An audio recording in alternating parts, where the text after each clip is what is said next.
Hop là, hop. Hop, hop, hop. Ouais, allô. Oh, mais qu'est-ce que tu fais? Bah rien, j'essaie de leur faire deviner qui j'étais. Bah ouais, bah j'ai bien deviné, ouais. Ah ouais, et j'étais qui? Bah un gros con. Ah. Ah non, c'est pas ça la réponse. Ouais, c'est ça. Allez, nique ta mère de là. Allez, allez, dégage, dégage. Enfin, c'est chez moi quand même, hein, j'espère que... Je m'en fous, je m'en tape. Allez, sors. Ferme la porte. Oh, l'autre, depuis qu'il fait des lives avec Valou, là, il se sent plus. Crétin.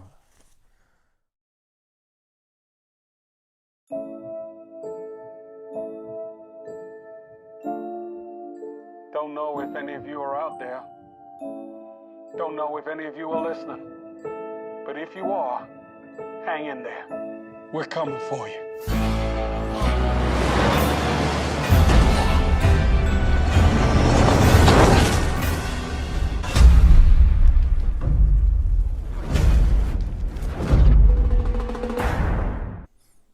Ça, c'est mon gars, ça.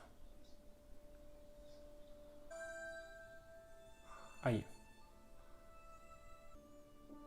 Ah ouais, la carie, ça fait mal. Hein. Il a ce côté vraiment gentil, ce côté cœur tendre que j'aime beaucoup, en fait. Ah, mais c'est grave adapté, en fait.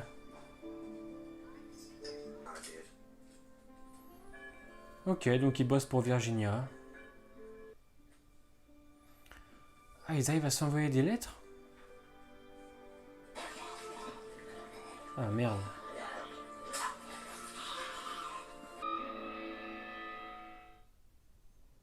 On va essayer d'être objectif.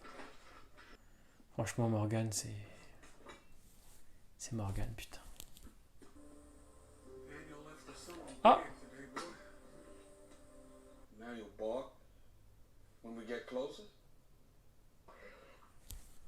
C'est excellent!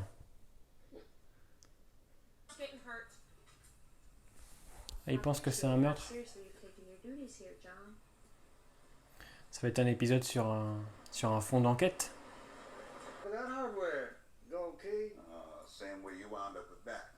Je suis pas sûr là. Ah, ils ont des fonctions et tout. Donc t'es cramé toi. Tu mens. Bah on a un mort sur les bras. Ah. Ah bah... A du thon en boîte. En fait, elle est... Elle fait quoi, elle? Ah bah il est là, notre rabbin, Jacob.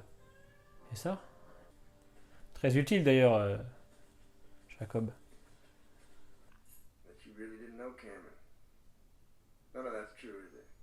C'est bien, John, tu es perspicace. Ah, donc c'est elle, ok.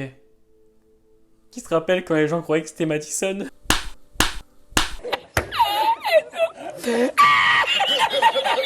Et non. Qu'est-ce qu'elle fait chier, elle? Oh, mais John, il sait que c'est pas un endroit... Drôle d'entente entre les sœurs, hein. Mais tu veux pas t'asseoir, t'allonger, j'en sais rien. Ah oui, il va déterrer Cameron, carrément. Merde. Ils sortent d'où ces cons?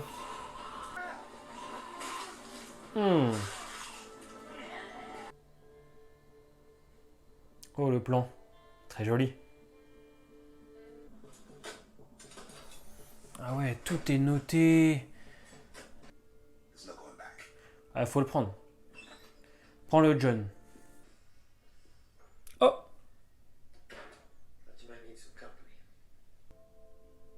Oh, l'écriture! L'écriture, messieurs, dames! L'acting de Gareth Dillahunt est aussi très bon. Ah, parce que John, il l'aime, hein, attention. Oh merde, elle savait.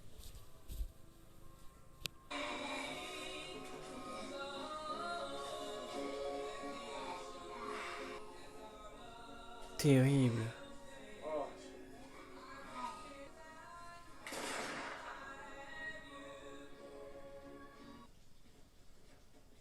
Qu'est-ce qu'il va faire? Oh! Ah, encore Victor, putain. A key to the future. Une clé lui aussi, ok. Our future. Oh! Ok. Mais elle les récompense en fait à chaque fois. Et va l'enlever. Elle tire là. Oh. Oh, l'écriture de John. Putain.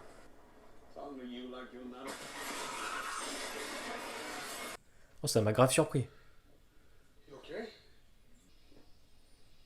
La faucheuse. Ah, mais c'est les mecs de l'épisode 1.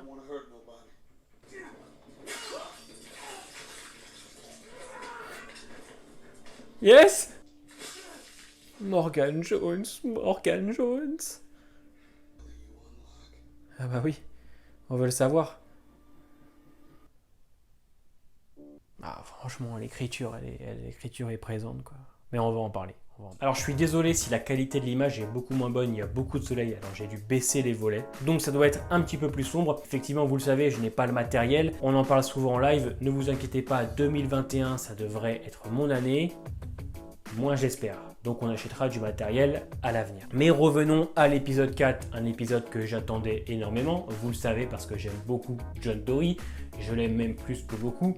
Je trouve que c'est le personnage le plus intéressant qui est arrivé depuis la saison 4. Disons que son écriture a toujours été cohérente et normale. On a un cow-boy au cœur tendre, gentil. Et je trouve que ça a toujours été le personnage le plus logique depuis la saison 4. Du moins par rapport à des personnages qui, eux, ont changé de tout au tout. Exemple, Daniel ou Alicia.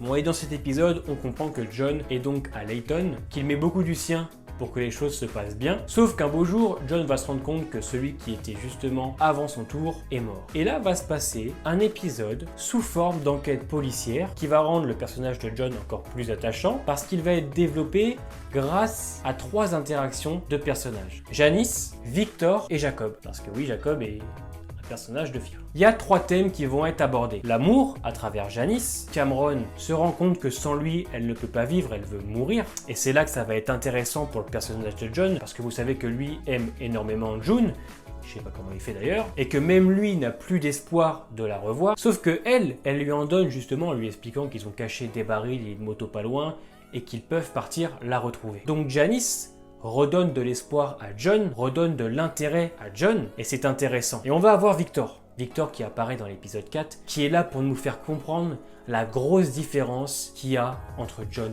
et lui. John, le gentil, et Victor, le fourreau. Parce que même si Victor essaye de l'aider, à la fin de l'épisode, encore une fois, il a tout avoué à Virginia qui a dû avancer l'heure de l'exécution. Et là, on voit toute la colère de John qui était pour lui un moyen de sortir, un moyen de retrouver June. Et là, on voit que tous ses espoirs s'envolent et c'est pour ça d'ailleurs qu'il se fracasse la tronche.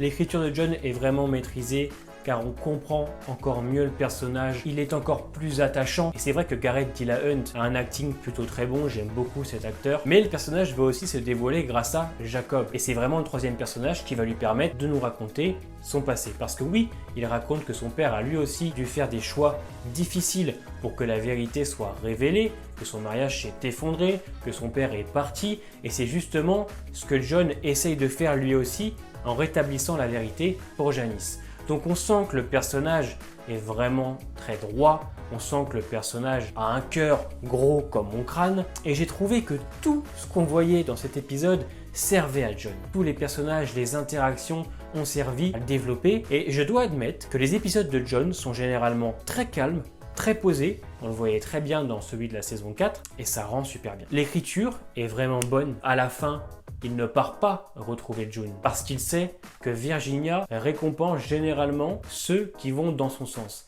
Et à la fin, il retrouve June. Et ça, alors effectivement, ça va vite.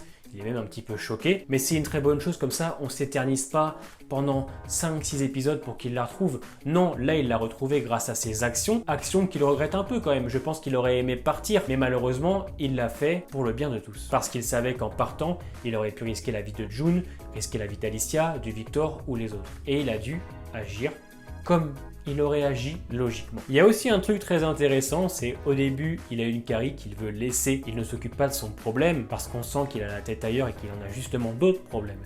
Et à la fin, il enlève sa dent après le retour de June. Comme si June était un petit peu son médicament. Et ça, c'est bien, ça marche. Donc oui, merci pour l'écriture de John qui a été respectée. Merci d'avoir fait évoluer le personnage parce que oui, pour moi, dans cet épisode, John prend du galon, nous donne un regain d'intérêt pour lui. On va aussi parler un petit peu des scènes avec Morgan. J'adore. Je trouve que depuis l'épisode 2, les scènes avec Morgan sont vraiment cool. Au début, quand on retrouve donc le chien d'Emile, on se demandait tous où il était passé et finalement il l'a gardé. Même lui doute aussi de donner au chien la veste pour qu'il le flaire. Même lui a des doutes sur cette idée. Alors que nous aussi, spectateurs, on a du mal un petit peu avec ça. Et ça, c'est vraiment fun. Ça rend en fait les choses logiques. Et ça prend son sens en fait. La fin de l'épisode est aussi très bien, puisque Morgan, cette fois, tue, mais tue logiquement. Il s'est fait agresser, il savait qu'ils étaient dangereux, et cette fois, il n'a pas perdu de temps, il les a tués. On a aussi une petite phrase intéressante quand il dit « Qu'est-ce que ces clés ouvrent ?» Et ça, on aimerait bien le savoir, et on s'arrête là-dessus. Alors, l'épisode n'a pas vraiment avancé l'intrigue scénaristique, mais il nous a permis de mieux comprendre John, nous a permis aussi de conclure, voilà, les retrouvailles de John et June, bien que très rapide, je pense que ça va être un petit peu plus développé par la suite, et du moins, si c'est aussi bien fait que l'épisode 4, et ben j'ai hâte. Et d'un autre côté, on va retrouver donc Morgan, qui a tué les deux personnages qui apparaissent à la fin de l'épisode 1, et qui commence à comprendre que ces clés servent à quelque chose. Pour moi, c'est un épisode parfait au niveau de l'écriture. Alors, pas parfait au niveau du rythme ou autre, c'est vrai que voilà, c'est un peu lent, et ceux qui n'aiment pas spécialement John vont s'ennuyer. Moi, je suis plutôt convaincu, j'ai hâte de l'épisode 5, c'est incroyable ce qui se passe les amis, comment ça se fait que la saison 6 de Fear soit aussi bien pour l'instant, alors que la 5 était une catastrophe scénaristique. Dommage qu'on s'emmerde un peu du côté de World Beyond, au moins on peut se rassurer avec Fear the Walking Dead, j'ai hâte d'être à l'épisode 5. N'oubliez pas que vendredi je suis avec Valou en live pour parler justement des 4 premiers épisodes de Fear et des 5 premiers de World Beyond. Laisse un petit commentaire, un petit pouce bleu si tu as aimé la vidéo, porte-toi bien, putain et vive John Doe.